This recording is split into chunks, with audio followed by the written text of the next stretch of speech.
Hello students, welcome to my YouTube channel. Today I will explain you a poem under the title On His Blindness, written by John Milton from your book A Rainbow of English, Class 12th, Punjab School Education Board. तो बच्चे ये जो poem है वो John Milton जी ने लिखी है और वो कहते हैं कि परमात्मा ने उन्हें एक जो टैलेंट दिया है और वो टैलेंट क्या है कि वो रीडिंग राइटिंग स्किल जो है उनका बहुत अच्छा है और वो उनकी महिमा में कुछ कविताएं लिखकर उनका गुणगान करना चाहते हैं, बट वो ऐसा नहीं कर पा रहे हैं ड्यू टू हिज ब्लाइंडनेस, क्योंकि वो अंधे हो चुके हैं।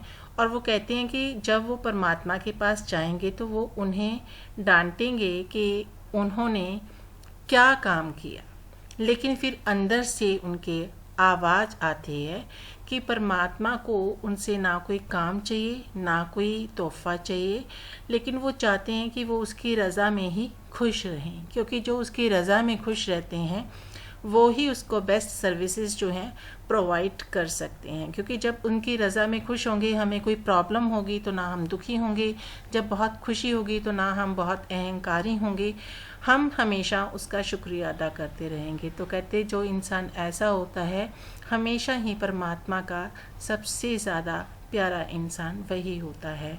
तो वो कहते हैं कि वो इंसान जो परमात्मा की रज़ा में खुद खुश रहता है या वो लोग जो उसकी सर्विस करने के लिए लाइन में खड़े हुए हैं, दोनों इक्वली परमात्मा को बहुत प्यारे होते हैं।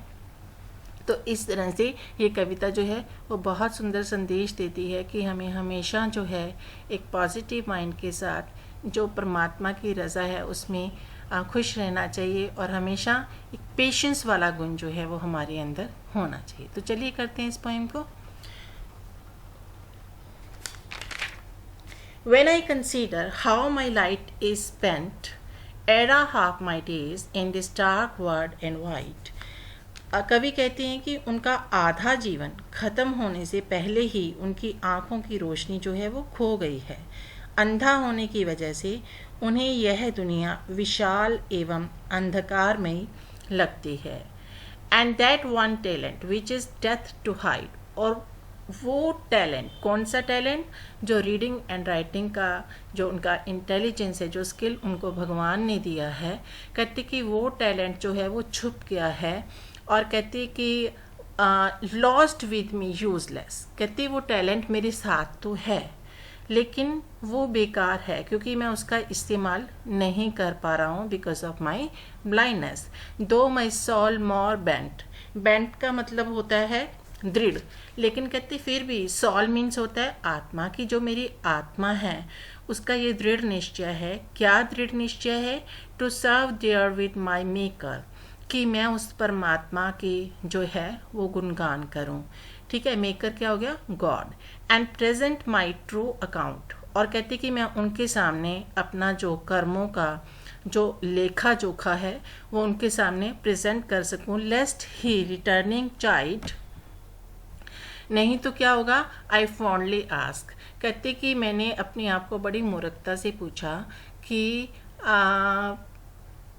अगर मैंने उनकी महिमा में कुछ नहीं लिखा, जो रीडिंग एंड राइटिंग का स्किल उनके पास है, कि अगर मैंने उनकी महिमा में कुछ नहीं लिखा तो परमात्मा गुस्सा हो जाएंगे और कहते कि वो पूछेंगे dot God exact day labour light deny it, कहते कि वो पूछेंगे कि तूने किया क्या। ठीक है, जो इस डे लेबर है तो रोज़ाना का काम है, कहते कि रोज़ाना क्या तूने क्या कर्म किया। लाइट डिनाइड, लेकिन जो लाइट है उसने डिनाई कर दिया है, आंखों की रोशनी चली गई है और वो कर नहीं पा रहे हैं। आई फॉन्डली आस्क, मैंने बड़ी मूर्खता से ये प्रश्न अपने आप से पूछा। But patience to prevent that murmur, patience होता है सहनशीलता, लेकिन कवि कहते हैं कि मैंने अपने आप को संयम में रखा। टू प्रिवेंट दैट मर्मर, और उस बुड़बुड़ाहट से दूर रखा। जब आप कभी टेंशन में होते हो तो अपने आप से अकेले में बातें करते हो, तो कहते कि मैं अपने आप से अंदर से मेरे जो आत्मा है वो एक सवाल कर रही थी कि मैंने किया क्या, लेकिन जो मेरी पेशेंस थी, जो मेरा संयम था, उसने मुझे इस चीज़ से बचा लिया। सून रिप्लाइज, और मुझे एक अपने आप ही उत्तर मिला, God doth not need either man's work और हिज ऑन गिफ्ट्स, कि ना तो परमात्मा को उससे कोई काम करवाना है, ना ही परमात्मा को उससे कोई तोहफा लेना है। Who best bear his mild yoke, और कहते कि जो उसकी रज़ा में रज़ामंद है, दे सर्व हिम बेस्ट, वही जो है उनको बेस्ट सर्विसेज प्रदान करते हैं। हिज स्टेट इज़ किंगली, वो राजा की तरह रहते हैं। Thousands at his bidding speed and post o'er land and ocean without rest, कहते कि उनकी जो महिमा का गुणगान करने के लिए उनकी सेवा में जो देवता हैं वो खड़े रहते हैं। ये जो धरती है, जो आसमान है, बिना आराम किए कहते उसकी सेवा में लगे हुए हैं, उनकी वजह से ही हैं।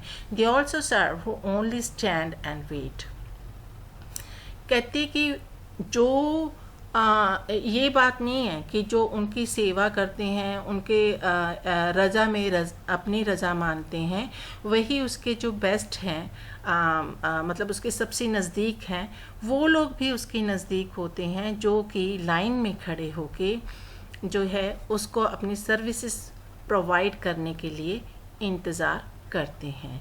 तो इसका जो मैसेज है वो यही है कि हमें हमेशा अपनी लाइफ में पेशेंस रखना चाहिए। हम बहुत कुछ खो देते हैं, कई बार हमारे अंदर बहुत टैलेंट होता है, हम उतना नहीं कर पाते, लेकिन हमें कभी भी निराश नहीं होना चाहिए और जितना हो सकता है हमें यही सोचना चाहिए कि अगर हमसे कुछ नहीं हो पा रहा तो इसमें भी परमात्मा की वजह है, शायद इसमें भी हमारी कोई भलाई है, और अगर हम कुछ कर रहे हैं तो उस परमात्मा का शुक्रिया अदा करना चाहिए कि उसने हमें इस लायक बनाया है कि हम कुछ कर पाने में सक्षम है। So I hope that you must have understood this poem very well. So see you next time in my next video. Till then, goodbye. Have a nice time.